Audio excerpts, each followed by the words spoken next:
Halo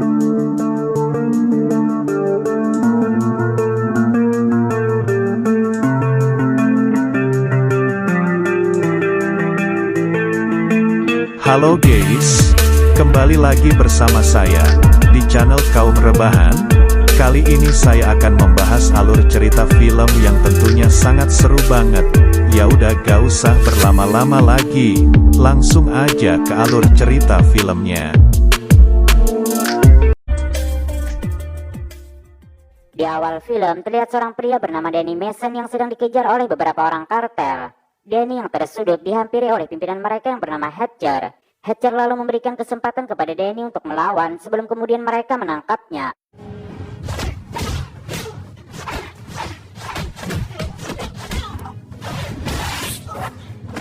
Setelah itu, Danny diinterogasi dan disiksa di sebuah ruangan dengan tangan yang terikat. Dan dari perbincangan mereka tersebut, diketahui ternyata mereka adalah tim pasukan khusus yang sedang menjalankan bisnis narkoba di wilayah ini. Namun Danny yang dianggap berkhianat harus menanggung akibatnya, yang dimana ayah dan ibunya juga sudah mereka bunuh.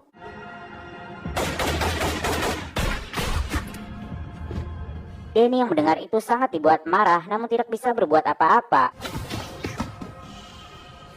Di sini Hatcher lalu menanyakan untuk siapa Danny bekerja, namun Danny yang tidak mau buka mulut, ia juga dibunuh oleh Hatcher. Di sisi lain, kita akan diperkenalkan dengan seorang mantan pasukan khusus bernama John Gord yang juga merupakan sahabat Danny. Setelah selesai mandi, John mendapatkan pesan suara dari ayah Danny sebelum ia dibunuh. John, we need your help here now. Come.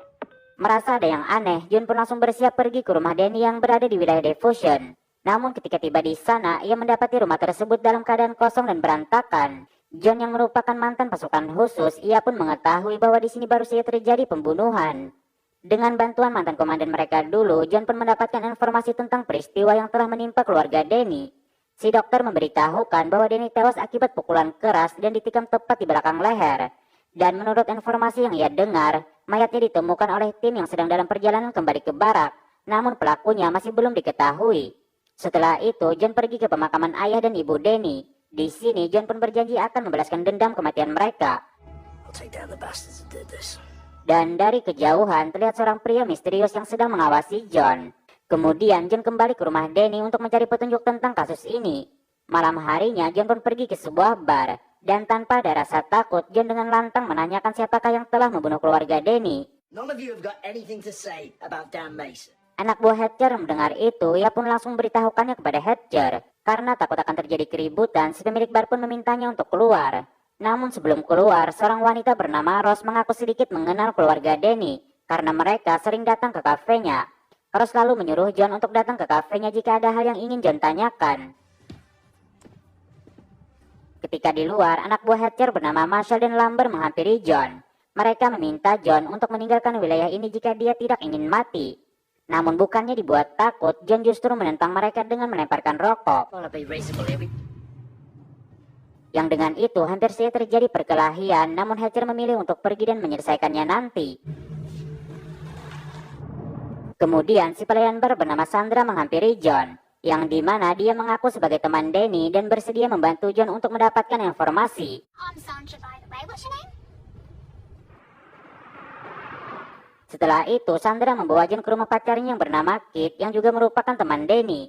Dan tanpa basa-basi John pun langsung menginterogasinya. Namun Kit sendiri tidak memiliki informasi lengkap tentang kematian Danny.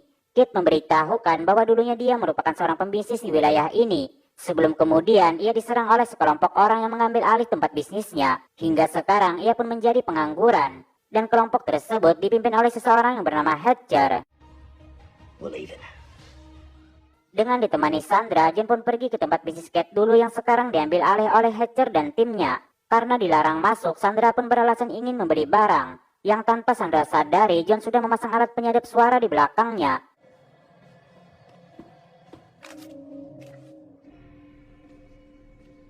Di dalam, Lambert memberikan Sandra sebuah handphone dan memintanya untuk memberitahukan di mana tempat John menginap nanti, dengan imbalan 1 paket heroin.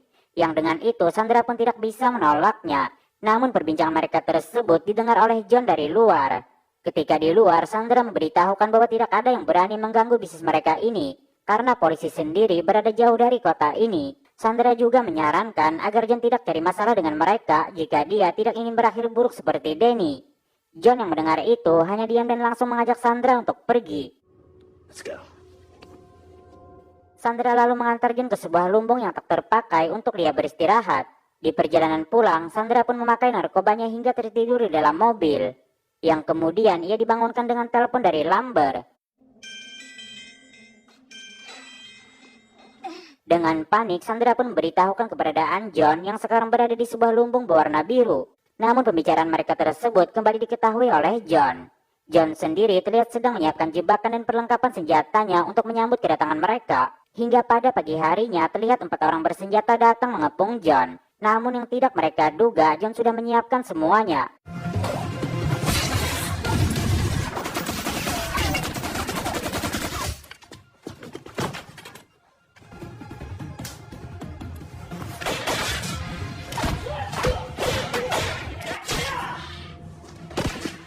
The ball's on the man.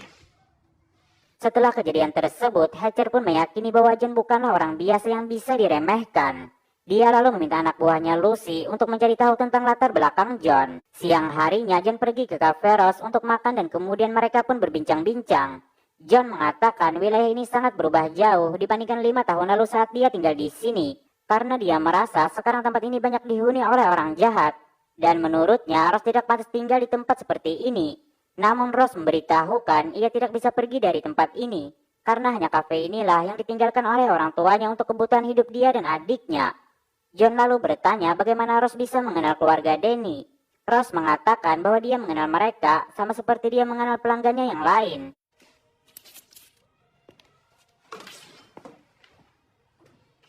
Pergi dari sana, John lalu menemui Sandra untuk mengantarnya ke tempat bisnis Hatcher. Hingga ketika Lumber membukakan Sandra pintu, John pun tiba-tiba muncul dengan menodongkan pistol.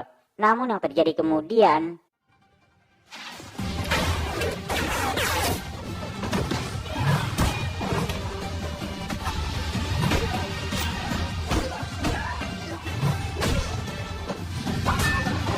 Drop it. John menanyakan mengapa mereka membunuh keluarga Danny. Namun Lumber hanya menjawab mengapa kau tidak menanyakannya kepada dia. Yang mana ternyata Sandra dan pacarnya Kit juga terlibat dalam kasus ini. Setelah menghabisi mereka dan mengambil semua uangnya, John lalu membakar tempat ini kemudian pergi dari sana.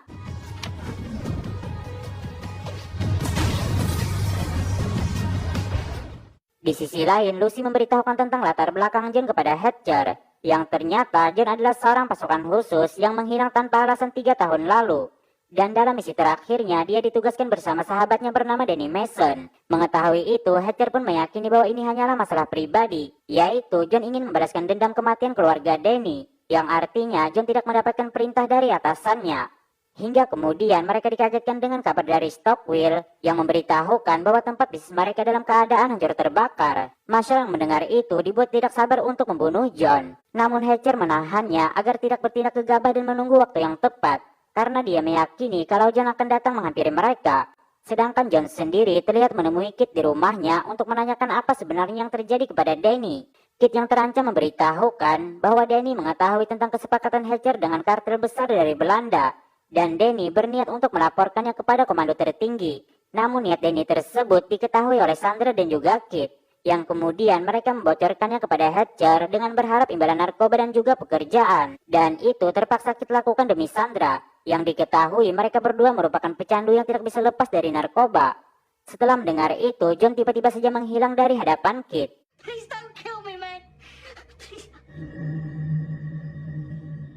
Ketika ingin mengeluarkan Sandra dari bagasi mobilnya, ia dikagetkan dengan kedatangan Stockwell yang langsung menembaki mereka.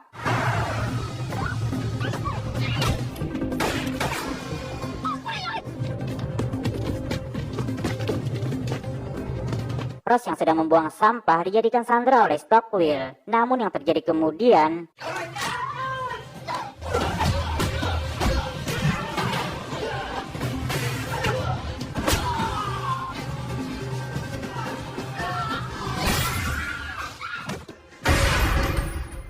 Setelah kejadian tersebut, polisi pun datang ke TKP, yang mana di sini juga terlihat pria misterius yang terus mengawasi John. Namun John hanya berkata kepada pria ini untuk tidak sekarang. Not now. Later then. Di lumbung, John mengatakan kepada Sandra bahwa ia akan mengampuninya, asalkan Sandra juga mau membantunya dan memberitahukan di mana tempat tinggal Hatcher. Setelah itu, mereka pun pergi ke rumah Hatcher, yang mana terlihat di sini Hatcher bersama anak buahnya sudah siap untuk menyambut kedatangan John. Dan setelah menyiapkan perlengkapan senjatanya, John pun langsung menyerang mereka.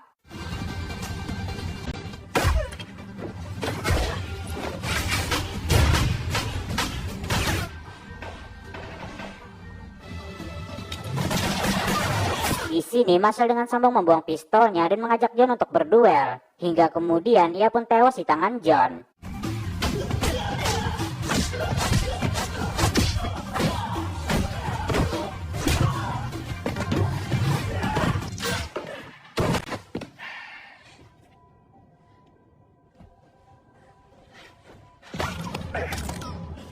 Di luar terlihat si pria misterius juga datang ke sini, yang kemudian ia mengajak Sandra untuk masuk ke rumah tersebut. Setelah menghabisi semua penjaga, John lalu memasuki ruangan Hatcher, yang kemudian Hatcher mengajaknya untuk bertarung dengan tangan kosong.